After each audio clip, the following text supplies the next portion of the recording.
Hello बच्चों, let's read the question. And the question say assertion. Radioactive nucleus emit beta minus particles region. Electron exist inside nucleus. Our options are A. Assertion is correct. Region is correct. Region is a correct explanation for the assertion. Option B. Assertion is correct. Region is correct. Region is not a correct explanation for the assertion. Option C. Assertion is correct. Region is incorrect. Option D.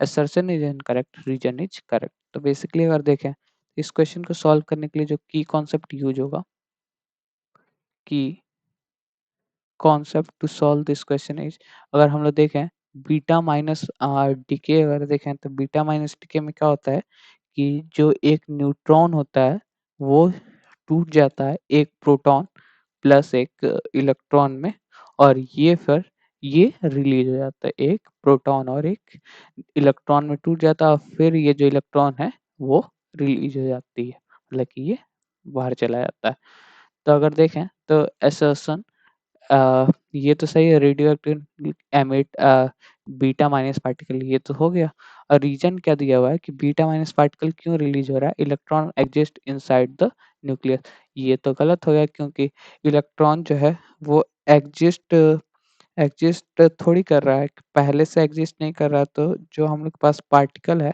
जो neutron हम लोग का decay हो रहा है वो जो है वो जो न्यूट्रॉन है वो डिके हो रहा है अंदर प्रोटॉन और एक बीटा माइनस पार्टिकल में फिर वो रिलीज कर रहा है तो अगर देखें एसर्शन इज करेक्ट ये तो सही पर रीजन जो है वो गलत है हम लोग कहते हैं ये गलत हो जाएगा इसमें भी रीजन करेक्ट दिया होती है भी गलत हो जाएगा assertion is correct as reason is incorrect ये जो ऑप्शन सी है वो करेक्ट हो जाएगा so the final answer is option C assertion is correct region is incorrect hope you understand it well all the best thank you